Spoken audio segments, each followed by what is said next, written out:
Keith Thurman winning this fight. Younger, reach, speed, agility, size, the Pacquiao's experience. This is going to be a... Do you know that nobody buys... I found this out yesterday. Nobody buys... I'm going to buy the pay-per-view tomorrow.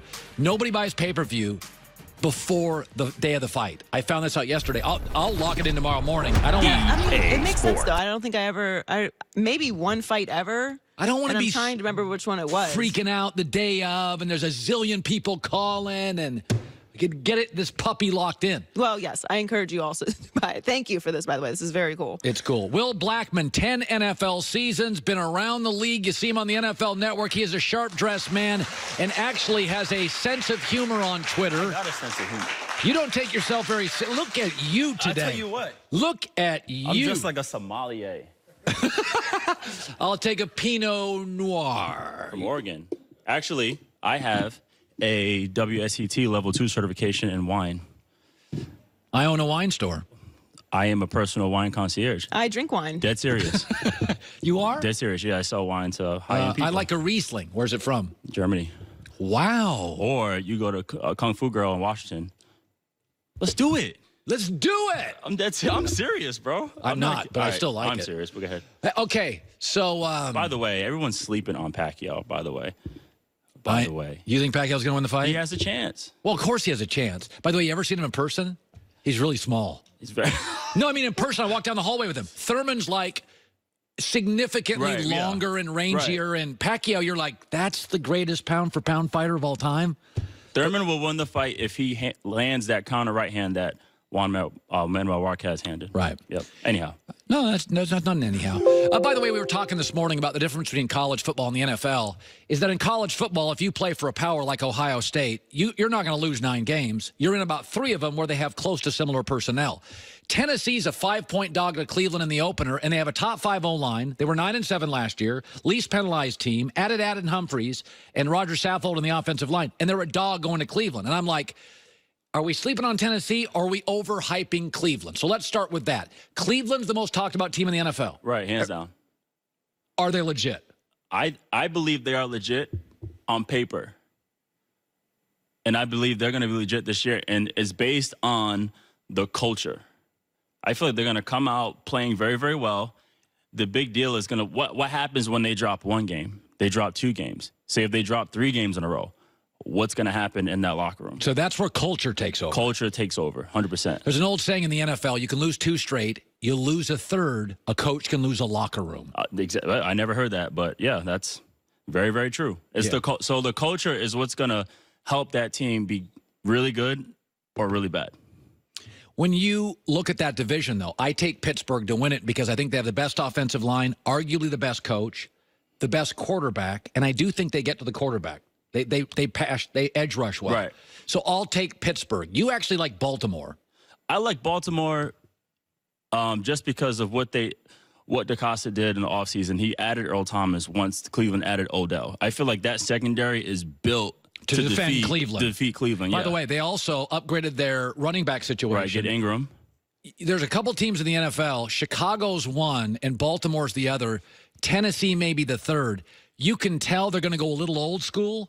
They don't feel they're explosive offensively over the top, so they're going to pound you. Yeah, Navy's not that far from the Ravens either. I'm sure the coaches talked, and I guarantee we're going to see a wishbone. I promise we'll see a wishbone with the Ravens. But their success is going to be based off what Lamar Jackson does this year. That's what I see. That's what I see. When you listen, we all know that in the NBA, there are certain players you pay, and you just swallow hard. They're going to take your cap up. Anthony Davis, you just got to pay him, and then you figure out little pieces around him. But the NFL, Will Blackmon joining us, is different. Historically, people have bailed on Favre, Peyton Manning, Joe Namath, with years left to play. That's the NFL. You let go of really good players because outside of quarterback, very few players are worth even half a point in terms of what Vegas does the odds.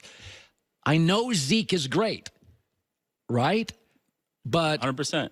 Why doesn't the offensive line for Dallas get half the credit? By the way, DeMarco Murray, 13 touchdowns, 1,500 yards behind that O-line. What happened to DeMarco when he left? Is Zeke just that special? I believe Darren McFadden ran for 1,000 yards too. Yeah, and by the way, at the time, he was considered a shot fighter. Why do you, when you look at Zeke, do you just think can't trade him? I think you do pay him. I think he's worth being paid. But if I was Zeke, I wouldn't hold out. I would take whatever they're going to pay. I wouldn't hold out because he is, based on everything that's going around with him outside of football, he is tradable. I still have him top 3 running backs. I have him right now, the top guy going in this year. We're going to see what Le'Veon Bell does, and I think by the end of the year, Saquon will be the leading rusher this year. I believe he's just... Giants have upgraded their O-line. They have upgraded, yeah. They have. And then actually, last 2 years, they've done a good job to upgrade. And then year 2 with the guys they got last year, I think it's going to be a massive improvement. But, yeah, I like Saquon. But, yeah, I think Zeke, he's that good. Just playing against him, he is that good. He's big body, extremely hard to tackle. He was a hurdler, all-state hurdler in high school. So he can hit the home run. He can run, really good out the backfield. Overall, he is the complete running back and really good pass protection. That's the one thing that's hard to find, too, in a guy who can run the ball, receive the ball, and also protect the quarterback, and he's good at that as well. He is immature. His father acknowledged when he came into the league, the quote was, "My son's not ready to be some American football star yet. He's a fun kid. He wants to be around fun people." His dad said that. Right. And to some degree, his dad's been, we had the Mardi Gras, we've had the Vegas thing, we've had some incidents.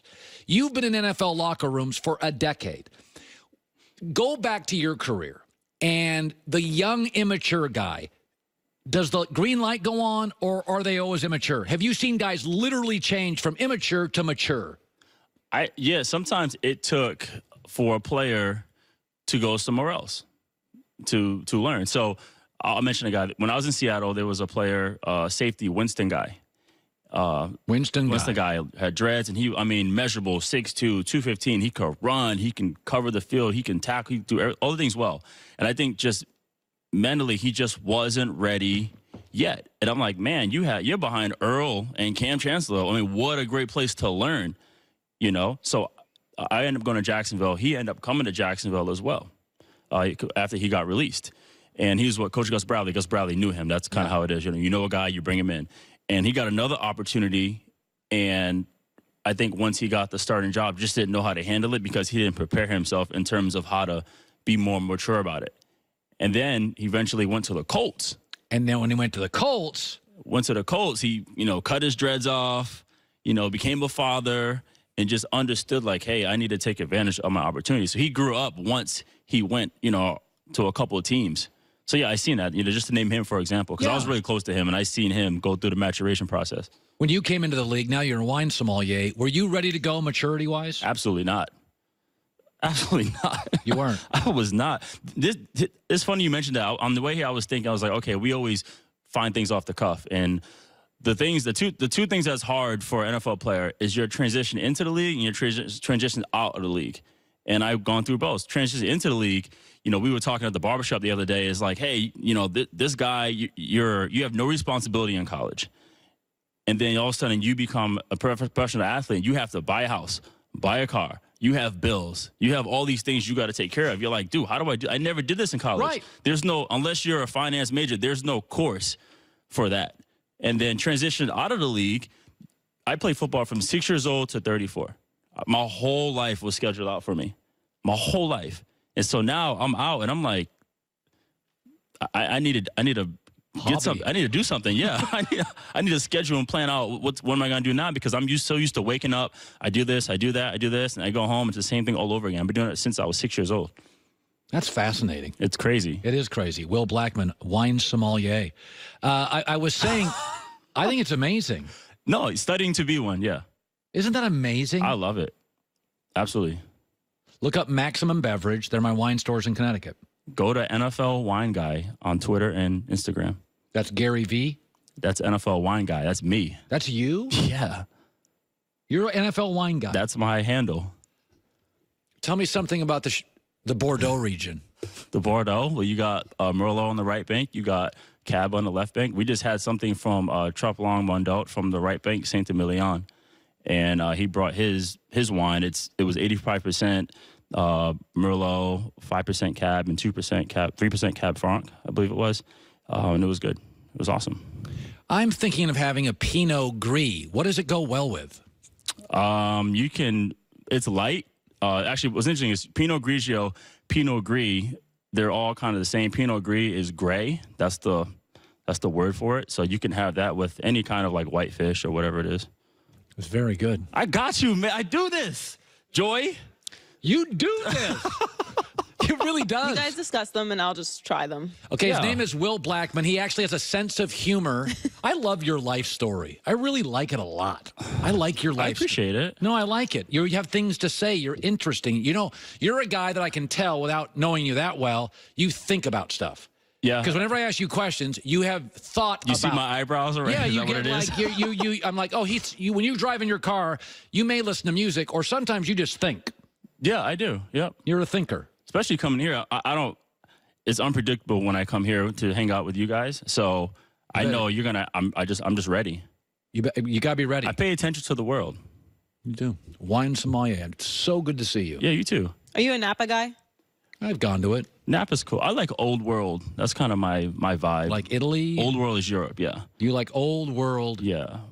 My thing is like Chablis. People don't understand that champagne's named champagne because it comes from the champagne can only be called champagne if it's made in Champagne, France. Thank you. Otherwise, it's called sparkling. There's other names, but it's sparkling wine. Prosecco. Prosecco, Cava, Moscato.